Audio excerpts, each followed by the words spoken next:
우리는 그간 본 교재의 마지막 단원인 집안조사라는 18장 집안조사에 대한 내용 중에서 지난 시간에 여러 가지 기본적인 시험, 현장 시험에 대해서 살펴봤습니다. 대표적으로 표준관입시험, 콘관입시험, 현장 배인시험 등에 대해서 우리가 살펴봤고요. 이어서 이번 시간에는 좀 더 다른 시험들을 추가적으로 살펴보겠습니다. 현장 시험에 관련돼서 우리가 지금 공부를 하고 있는데 오늘 볼 내용은 공내 제하 시험입니다. 시추공내에서 직접 제하하는 시험인데요. 그 하는 시험을 하는 이유는 비교란 시료를 직접 현장에서 채취하기가 어려울 경우가 많습니다. 이런 경우에 직접 그 집안 상태에 들어가서 그 층후대가 충적층이라든지 풍암, 연암층에 직접 공을 뚫어서 공내에서 제하해서 현장에서 직접 시험하는 방법입니다. 그래서 시추공을 이용하여 제하장치를 시추공 내에 삽입시키고 일정 구간의 시추공 벽에 하중을 가하여 하중과 시추공 직경의 변화 관계를 구하는 시험입니다. 자세한 내용은 다음 그림을 통해서 살펴보겠습니다. 이 시험법은 국내에서는 주로 잘 사용을 안 하고 있었습니다. 그런데 1960년대부터 주로 유럽 지역에서부터 시작을 했고요. 이어서 요사이 이제는 국내에서도 이런 시험들을 하고 있는데요. 실험을 하게 되면 횡방향 집안 발렛개수를 구한다든지 또는 기초 말뚝, 지지할 수 있는 여러 가지 말뚝들의 수평 집안 발렛개수를 구하는 시험이라고 생각됩니다. 그래서 이런 것들을 구할 수가 있고요. 좀더 직접 현장에서 집안 물성치를 구하는 방법으로서 높은 정밀도로 안반 등을 대상으로 한 시험법이라고 알려져 있습니다. 이게 공내 제하 시험입니다. 프레셔 메타 PM 테스트, PMT 프레셔 메타 테스트. 우리말로는 공내 제하 시험이라고 하고요. 여기 나와 있는 것처럼 시추공내 이와 같은 제어할 수 있는 장비입니다. 이게 이제 프로브 장비인데요. 한번 이거를 이제 그 공내에 집어넣어서 횡방향으로 여러 가지 압력을 가해서 그 압력과 그때 그 공벽 간의 그런 변형과의 관계로부터 어떤 하중 변이 관계를 구하는 시험이고요. 대부분이 이런 시험이고요. 한번 그림으로 다시 보겠습니다. 이 DMT는 이거의 일종인데요. 이건 딜라토메타 테스트인데 이런 공내로 넣는 이런 게 실린더형이 아니라 이렇게 쉽게 보면은 원추형의 이런 납작한 이런 플랫한 그런 이 판을 넣고 이 판이 이제 수평 방향으로 이렇게 팽창하는 그런 시험인데요. 주로 국내에서는 이 PMT를 가장 선호하고 있습니다.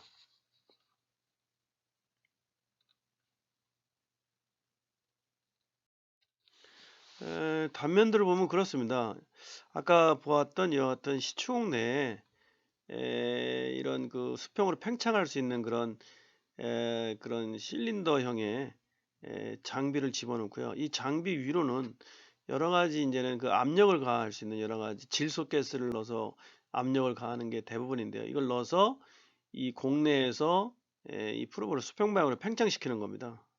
그래서 이제는 그런 시험법인데요. 전형적으로 공을 먼저 뚫어야 되고요. 시추공을 뚫어서 이와 같은 실험을 하게 되고 나머지는 지상에서 압력을 가하는 장치라든지 그 다음에 그거를 데이터들을 읽어드리는 여러 가지 데이터에 대한 획득하는 그런 여러 가지 장치들을 탑재하고 있겠습니다.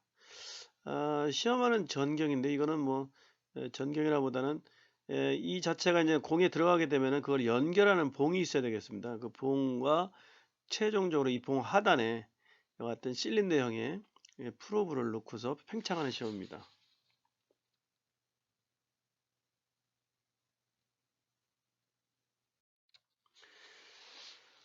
다시 한번 정리하게 되면 프레셔 메타 시험은 시추공의 그 공벽, 그 벽면을 방사 방향으로 그러니까 수평 방향으로 사방으로 가압하고 가압은 주로 질소가스에 의한 가압이 대부분입니다. 그러니까 이 가압하고 그때 발생하는 그 벽의 변형량과 또 가해진 압력과의 관계로부터 집안의 특성을 조사하는 시험이다. 집안의 변형 특성과 강도 특성을 동시에 측정할 수 있는 장점이 있고요. 고무 멤브레인으로 둘러싸인 프레셔 메타, 이 프로브라는 거는 공내로 들어가는 그런 팽창부인데요. 일반적으로 찢어지지 않게 하기 위해서 고무 멤브레인으로 둘러싸여 있고요. 이 팽창제가 그 안에서 이제 프로브가 팽창하는데 집안의 2미 깊이의 연직으로 설치하고 지상의 압력 조절 장치를 통해서 멤브레인을 팽창시켜서 집안의 수평 모양의 압력을 가할 수 있는 그런 시험입니다. 압력 부피 변화량 관계로부터 프레셔 메타 곡선을 얻을 수가 있습니다. 시험 결과를 보면 다음과 같습니다.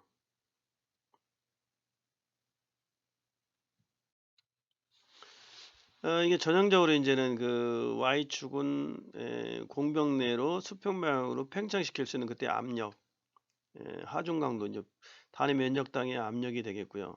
그때 공백의 그런 변이량 R, 반경 방향으로의 변이량 관계를 보게 되면은 전형적으로 이렇게 초기에 어느 정도 선까지는 오목한 상태로 있다가 그 지점을 지나서부터 직선화되고, 이 직선을 지나서부터는 이렇게 비선형 상태로 해서 이제는 어떤 파괴 상태까지 접근하게 되는 시험입니다. 그래서 여기 P0까지의 상태는 원 상태로 회복될 수 있는 변이다. 원 상태로 회복될 수 있는 범위라고 부르는데, 무슨 얘기냐면 공백에 딱 안착시키는 데까지는 팽창이 딱 100% 안착될 때까지 그때에 그런 지점을 P0라고 볼 수가 있고요. P0부터 PY 지점은 탄성 영역이고요. PY에서부터 이 넘은 부분에서는 소성 영역이라고 우리가 정의할 수가 있고요. 그 결과 횡방향 이런 변형 계수는, 이게 이제는 어쨌든 탄성 계수의 같은 의미입니다. 변형 계수는 1 플러스 뉴의 RM 곱하기 KH다. RM이라는 거는 시추공 반경의 평균치고요.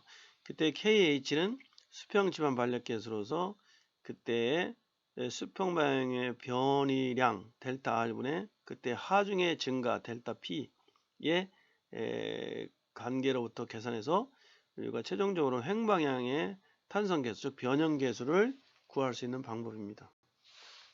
이런 걸 구하게 되면은 이 변형 계수부터 반력 계수도 구할 수가 있고요. 여러 가지로 구해 볼 수가 있습니다.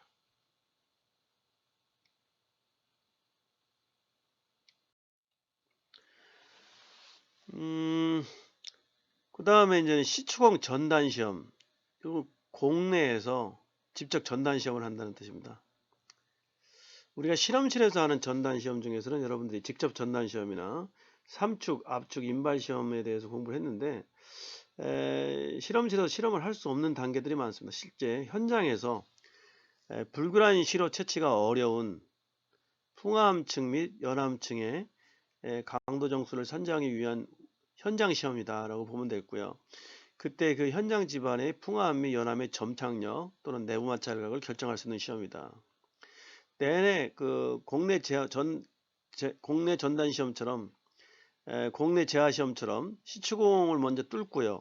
그 구간 내에 이와 같은 전단기를 삽입해서 이 전단기가 공벽에 부착시키고, 그러니까 내내 어쨌든 그 공벽에 부착시켜서 공벽을 수평 압력을 가하게 되고, 시추공 내 전단기와 연결된 그런 상부의 라드를 지상에서 유압잭으로 끌어당김으로써 전단 능력을 가한다, 그런 뜻입니다. 무슨 얘기냐면 공벽에 이와 같은 전단기를 부착해서 그거를 수평 압력과 그때 이 연직으로 인장력을 줘서 끌어당기면서 그게 공벽을 긁으면서 공벽 지반의 파괴 시에 전단력을 시험을 통해서 구할 수 있는 방법이다. 그래서 직접 현장에서 그 경우에서 그때 C 파일을 결정할 수 있는 시험이고, 대부분이 풍암이나 연암층 정도가 좋습니다. 이게 너무 토사층이 되게 되면은 공벽이 유지가 안 될 수도 있고요.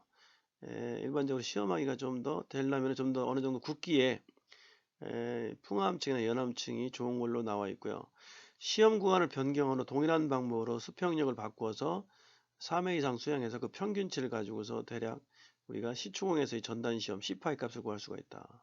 즉 불균한 시로가 채취가 어려운 경우에는 이것도 하나의 대안으로서 우리가 시험할 수 있는 방법이라고 생각합니다.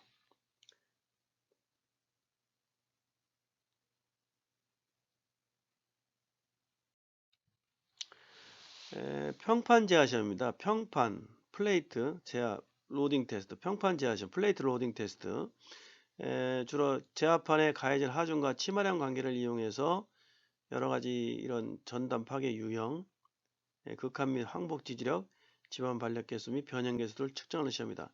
지금 무슨 얘기냐면 우리가 이런 집안 내에 이미 이런 평판입니다. 이거 평판 1.5m 이상이라는 얘기는 평판이 한 1.5m의 크기의 사각형도 있고요. 원형도 있습니다. 크기는 여러 가지가 있습니다. 그 평판을 놓고서요. 일단은 우리가 이 지점이 무슨 얘기냐면은 우리가 구하고 원한 지점이 돼야 되겠죠. 대부분 이제는 건물 같은 경우는 건물의 기초부에 해당합니다. 그래서 그 집안 상태가 괜찮은지를 직접 확인하는 거죠. 그래서 여기다가 평판 외에 이제는 하중을 측정할 수 있는 하중 제하 장치가 들어가게 되고 그 하중을 기계식으로 우리가 제하를 시켜서 이 평판에서의 이때 치마량과 그때 하중과의 관계를 이용해서 지금 얘기했던 여러 가지 파괴 유형이나 극한 항복 상태라든지 집안 반력 개수, 변형 개수를 구할 수가 있다. 이 잭의 규격은 최대 30톤 이상, 즉 하중을 제한하는 그런 잭입니다. 여러분들 자동차 같은 경우에 뭐 자동차 펑크가 났을 때 타이어가 그 잭을 사용해서 그 자동차를 들어 올리지 않습니까? 내내 같은 의미입니다. 하중을 가한다는 얘기고 그런 유압으로 가하는 하중을 가하는 잭을 가지고서 30도 이상으로 하고 토압에 의한 상제 하중 영향을 배제하기 위해서 제하판의 두께의 4배 이상 되도록 지반을 굴착한다. 제하판이 한 1.5m면은 1.5m 내외 정도 파서 이 하중이 제하되면서 이 주변에 있는 지반의 영향을 받지 않을 정도로 좀 더 넓게 한 4배 정도의 평면을 유지하면서 굴착을 하고 이 지점에서 구해서 직접 그때 하중과 변이와의 관계로부터 항복 하중을 결정한다든지 극한 하중을 결정할 수 있는 방법이다. 가장 많이 사용하고요. 쉽게 현장에서 제하해서 그 집안의 능력을 평가할 수 있는 방법입니다.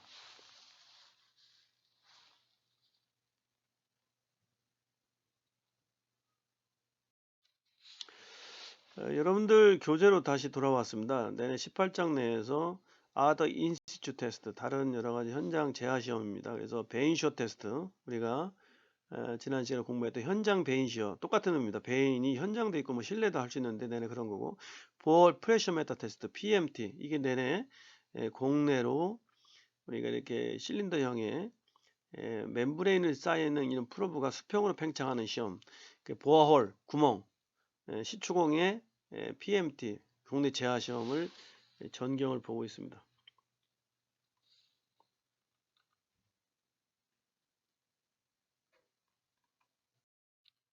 그 결과 이제는 이런 국내 제하 시험하기도 아까 얘기했듯이 초반에 오막한 부분에까지가 만나는 지점이 이제는 초기에 정착하는 구간이고요. 피제로 부터 탄성 구간이 있고 소성 구간으로 이렇게 발생하게 되고 그때 하중, 피와 그때 뭐 반경 방향이 이제는 영향이 있지만서도 그게 최저가 관련이 있으니까 뭐 최적 변화라고도 생각할 수가 있겠죠. 델타 P분의 델타 V. 그래서 이런 시험 결과를 가지고서 우리가 무엇을 구하느냐? 아까도 얘기했듯이 변형 개수를 구한다든지 수평 반력 개수를 구할 수가 있습니다. 다시 한번 보겠습니다.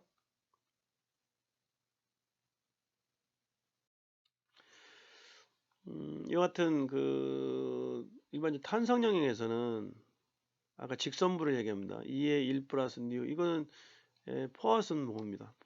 포화성비고 아까 정착할 때 우리가 얘기하는 V0가 그 지점이고요.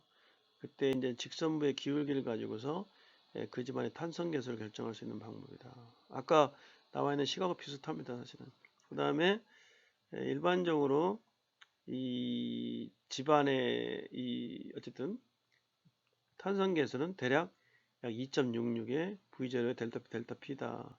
이 부분이 이제는 대략 퍼슨스 레이셔가 움직일 수 있는 범위가 대략 0.에서 0.3 정도 됩니다. 집안 같은 경우에.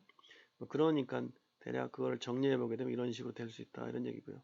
지금 말하는 탄성 개수를 결정한다든지 일명 변형 개수라고도 얘기가 가능합니다.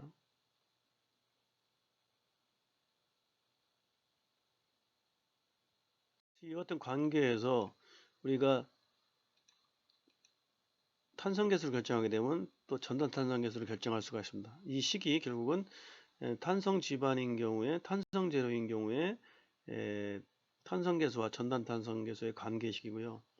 어쨌든 이 식으로부터 우리 G는 전단탄성계수는 앞식과 연결시키면 전절에 있는 그 식과 연결시키면 V0의 델타 P분의 델타 V분의 델타 P가 될 것입니다. 이런 값을 가지고 전단탄성계수를 결정할 수가 있고 그걸 가지고서 또 탄성계수를 결정할 수가 있고 동시에 L rest earth pressure coefficient 정지토합계수입니다. 우리가 공부했듯이 정지토합계수는 그 당시 이제 수평방에 딱 안착할 때 공백에 안착할 때 그때 응력인 P0를 그 상태 그 지점 그 깊이에서의 유효 상지압으로 나누게 되면은 결국은 그게 무슨 겁니까? 그게 말하는 정지토합계수가 구할 수가 있다. 그래서 이런 공내자 시험을 통해서 정지토합계수를 결정한다든지 전단탄성계수를 결정한다든지 그다음에 탄성계수를 결정할 수 있는 이런 여러 가지 장점이 있는 실제 현장에서 잴 수 있는 시험입니다.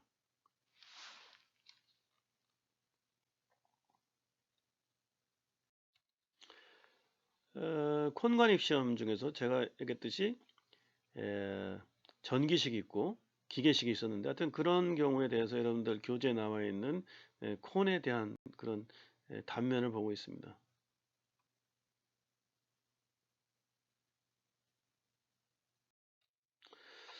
이 같은 콘 실험을 통해서는 뭐 우리가 몇 가지 구할 수 있는 그런 설계 정수라든지 집안 정수에 대한 부분을 살펴봤고요.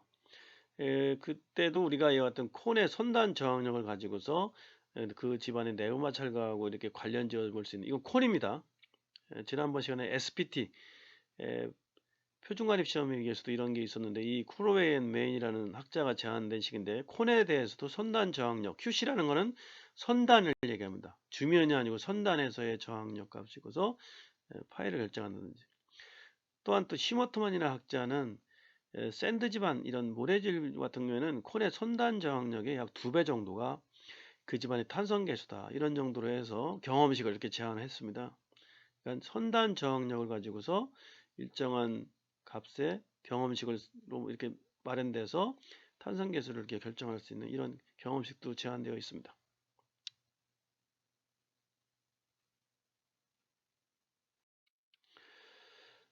똑같은 정도에 있어서 이 학자에 의해서는 샌드에 대해서는 약 3배 정도가 더 맞지 않느냐 이제 그런 얘기고요. 이건 다 그 집안 상태나 그 지역의 그런 같은 샌드라도 차이에 의해서 나타나는 건데 어쨌든 2, 3배 정도의 선단 저항력, 콘의 선단 저항력이 그 집안의 탄성 계수를 간접적으로 대변해 준다고 이렇게 경험식으로 제안했고요.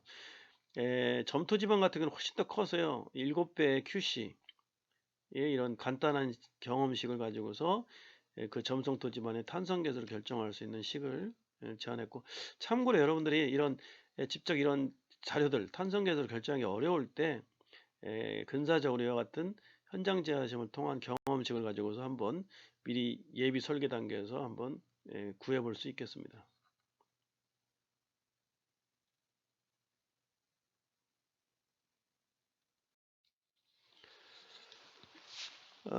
절을 바꿔서 락 코어링입니다. 락 코어링. 이거는 암반을 코어링 한다는 뜻이죠. 암반 시료를 채취하는 겁니다. 코어링이라는 게. 우리가 일반적으로 이 시초공을 뚫게 되면은요, 일정한 어떤 깊이에 들어가게 되면은 이 베드락을 만나게 된다. 베드락이라는 건 기반암, 그 근간에 되는 암반층을 나타내는데 그런 경우에 그 베드락에 있는 락 상태를 우리가 시료를 채취해야 되는데 그걸 코어링 한다고 많이 합니다. 일반적으로 토사는 샘플링이라는 말을 쓰고요. 이런 암이라든지 암석은 코어링이라고 합니다. 똑같은 의미인데 암을 코어한다, 코어링 뜬다고 많이 얘기를 합니다. It is always desirable that coring be done for at least 3m. 최소한도 한 3m 이상 정도는 코어링을 할 경우에는 이상은 되어야 된다는 뜻이죠. 그냥 암을 만날 경우에 최소한도 한 3m 이상은 암에 대한 코어링을 할 것을 권장한다 이런 뜻입니다. 일반적으로. 그래야만 그런 암반 상태를 전반적으로 알 수 있게 됩니다. 한번 그 내용을 보겠습니다.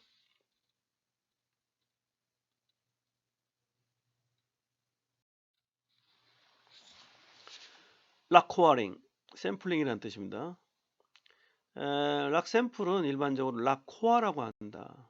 샘플 자체를 락 코어라고도 하고, 이렇게 단단한 암 같은 경우는 이렇게 코어링을 해서 이렇게 그 샘플을 우리가 끄집어낼 수가 있는 거죠. They are necessary.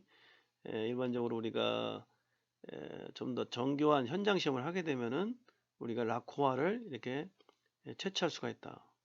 그러면 어떻게 채취하느냐? 락 코어 드릴링 이퀴프먼트. 코어를 드릴링에 의해서 어떻게 장비는 어떤 장비를 사용하고요. 그때 락 코어 리커버리, 코어를 이렇게 회수한다고 합니다. 리커버리. 회수하는데 어떤 방법이나 어떤 측정할 수 있는 그런 파라메타가 어떤 값들이 있느냐, 이제 그런 얘기입니다. 그래서 이 두 가지에 대해서 한번 살펴보겠습니다.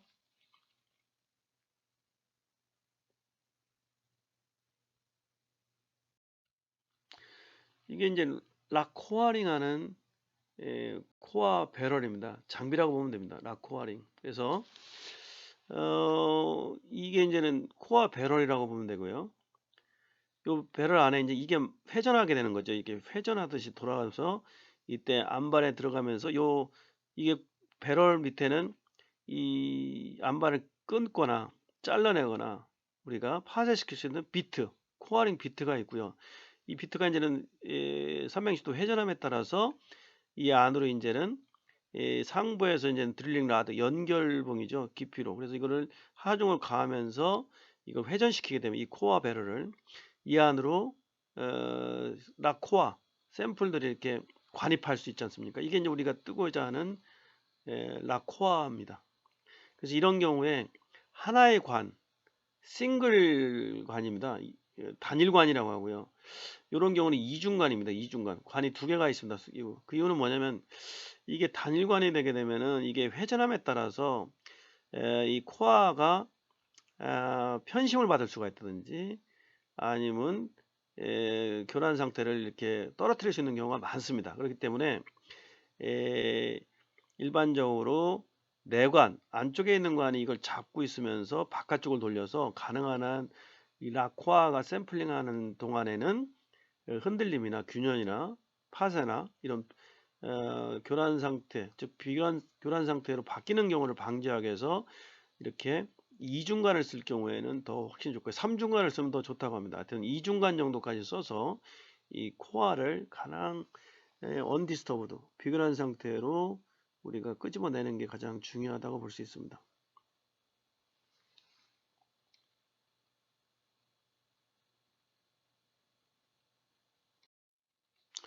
그러면 코어 드릴링을 통해서 우리가 무엇을 측정할 수 있겠습니까?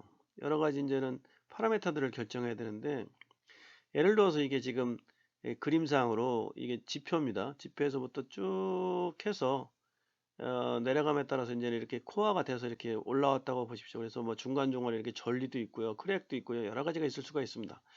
자, 그런 경우에 이제는 여러 가지 이제는 조각들을 생각할 수가 있죠. L1, 여기는 전리가 있으니까요. 아주 깨끗한 암만 같은 경우는 전리가 없겠죠. L2, L3 뭐 이런 것들이 있을 수가 있어요. 예를 들어서 이런 길이가 근데 이제 문제는 중요한 거는 뭐냐면은 그 가능한 한 우리가 이제는 코어링을 하는 데 있어서 그 리커버리 레이셔라고 리커버리 레이셔 회수율이라고 합니다. 회수율. 그러니까 우리가 랭스 오브 코어 어드반스 우리가 코어를 3m를 떴다. 아니면 5m를 뜨게 되면 전체 그 코어 된 그 길이 분의 코어 리커버리. 근데 이제는 length of the intact piece of core 전체로 이렇게 나온 거 있지 않습니까? 그때 나온 다 회수가 된 거의 합입니다. 합. 그러니까 L1, L2, L3 이렇게 쭉 돼서 그 값들을 전부 합한 거를 우리가 코어 회수율이라고 하고요. 코어가 회수된 이율이고요. 또 하나 지표가 있는데요. Rock Quality Designation, RQD. 이때 첨자를 따서 RQD. 암질 표시율이라고 합니다. 우리는 암에 대한 질을 우리가 평가한다 보니까 이거는 분모는 똑같은데요. 분자가 회수되는 것 중에서 그래도 length of intact piece of core, 이 코어 자체가 최소한도 10cm 이상은 돼야 된다. 10cm 이상. 10cm가 안 되는 경우는 다 버리고요. 회수율 자체는 10cm하고는 관련이 없고요. 그냥 회수되는 전체를 우리가 분자로 놓게 되면 회수율이 되는 거고요. 그 중에서 10cm 이상만 큰 것만을 결정하게 되면 이런 부분들은 다 빠지게 됩니다. 10cm보다 작은 부분들은. 그때 그 값을 전부 더한 거를 우리가 말하는 RQ라고 하고, 그걸 곱하기 100에서 뭐 퍼센테이지로 이렇게 표현하게 됩니다. 그래서 이때 길이는 무조건 그때 그 코어는 10cm보다 큰 경우만을 대상으로 한다. 그래서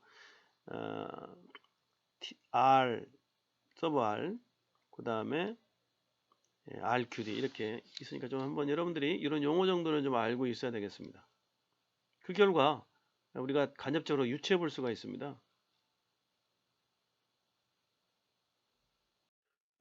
먼저 그 코어 배럴의 사이즈를 한번 정리해 놨습니다. 그래서 코어 배럴 사이즈라는 건 뭐냐면 아까 시초국 내로 이제는 이 코어 배럴을 넣어서 이제는 코어를 채취하게 되는데, 그때 사이즈가 이렇게 보게 되면 NX 사이즈, 뭐 BX, AX, EX입니다. 이게 무슨 얘기냐면은 코어 배럴의 외경이 그 다음에 내경, 직경을 얘기해야 됩니다. 74mm, 54mm. 그래서 많이 쓰는 게 NX 사이즈고요. BX 사이즈는 좀 더 작게 되고 AX, EX는 더 작아집니다. 그래서 BX 사이즈까지는 많이 하는데요. 가장 많이 쓰는 건 NX고요. BX보다 작은 사이즈가 되게 되면은 이때 BX 크기보다 작은 코어 시료는 코어링 하는 도중에 부서지기가 쉽습니다.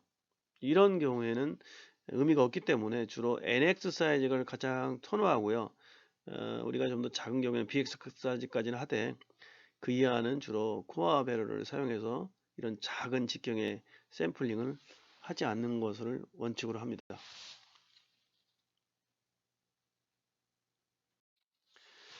그 다음에 암질 표시라고 RQD라는 값을 왜 우리가 결정하게 됐냐면은 이 암질 표시를 가지고 대략 우리가 암의 상태를 알 수가 있습니다. 질 상태를. 그래서 대략 50% 미만이지 않습니까? 이게. 그러면 암질 상태가 아주 좀 빈약하다, 푸어하다, 안 좋다는 뜻입니다. 이게는.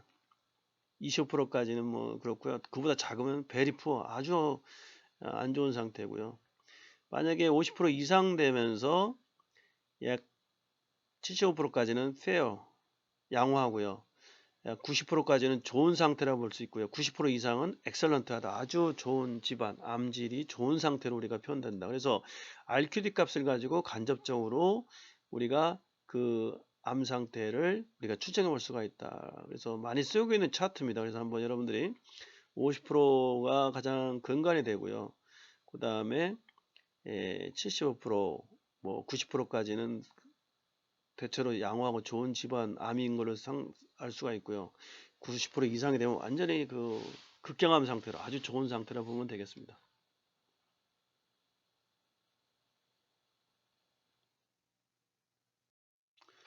집안 조사의 이제 마무리 단계를 우리가 어떻게 정리하느냐입니다. 그래서 Soil Exploration Report라는 얘기는 집안 조사 보고서를 우리가 만들어내게 되어 있습니다. 그래서 현장에서 채취한 흙과 암석 시료 등을 육안으로 관찰하고 실험실에서 시험을 한 후 공사 계획에 알맞게 집안 조사 보고서를 작성해야 된다. 그 양식은 다음과 같은 내용을 포함하고 있습니다. 그래서 여기 나와 있는 스컵, 그 조사에 대한 범위가 어떻게 되고 일반적인 그런 어떤 집안에 대해서 실험을 했고요. 뭐 지질도라든지 그 다음에 배수 조건, 그 다음에 시추공에 대한 상세 내용, 뭐 이런 내용들, 뭐 지하수위에 대한 부분들, 여러 가지 이제는 조사에 대한 여러 가지 제한 사항들, 리미테이션 이런 것들을 이제 적시하게 되어 있습니다. 이제 적게 되어 있고 그 내용들을 한번 이제는 실제로 사례를 통해서 집안조사 보고서에 우리가 보링 로그를 작성합니다. 보링 로그란 건 주상도를 얘기합니다. 그 깊이별로 이게 어떤 상태로 되어 있는지를 우리가 판단하게 되는데 한번 전형적인 경우로 한번 샘플을 통해서 보겠습니다. 여기 보링 로그라고 되어 있고요.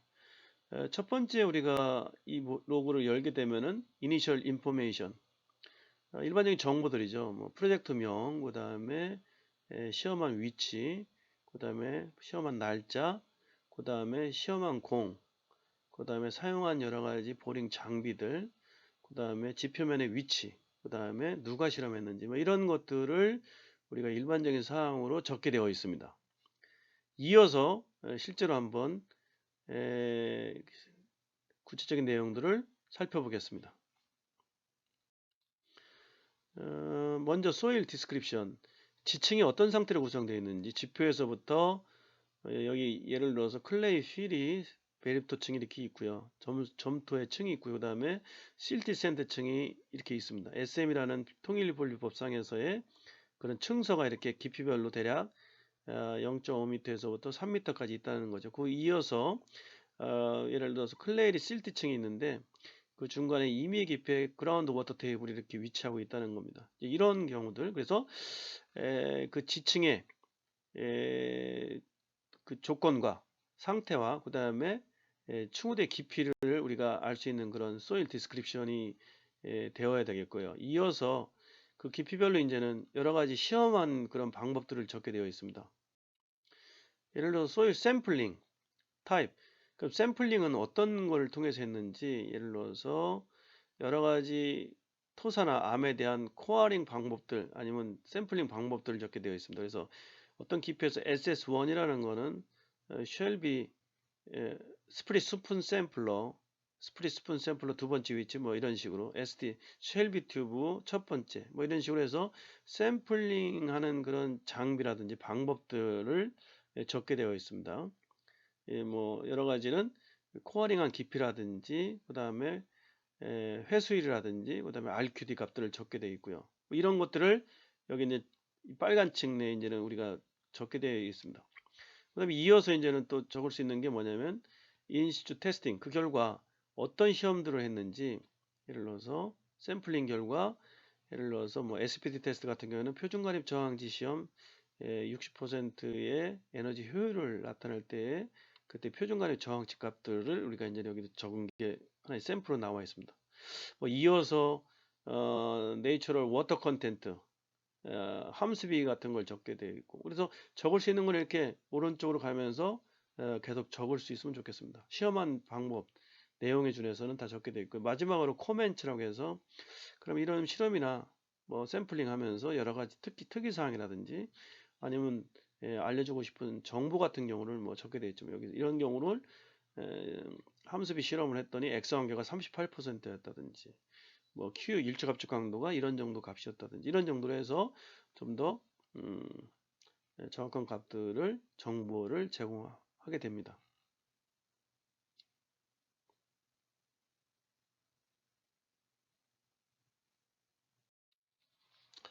추가적으로 이와 같은 보링 로그에 좀 더 그래피컬 인포메이션, 좀 더 이 도회적으로 어떤 정보를 주면 훨씬 더 이 집안조사 보고서를 이해하는데 더 하여튼 도움을 줄 수가 있습니다. 그래서 예를 들어서 이 보링 로그의 어쨌든 위치도라든지 그 위치도 내에 보링한 지점이라든지 그 다음에 이 보링 로그에 나와 있는 여러 가지 시험들에 대한 그런 테스트 결과들.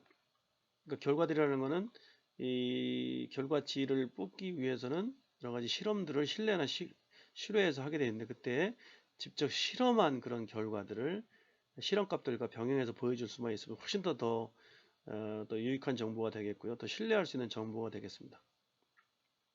여러 다른 스페셜 프레젠테이션 필요한 게 있으면 다음과 같은 정보들도 추가하면 되겠습니다. 하나의 예를 보겠습니다.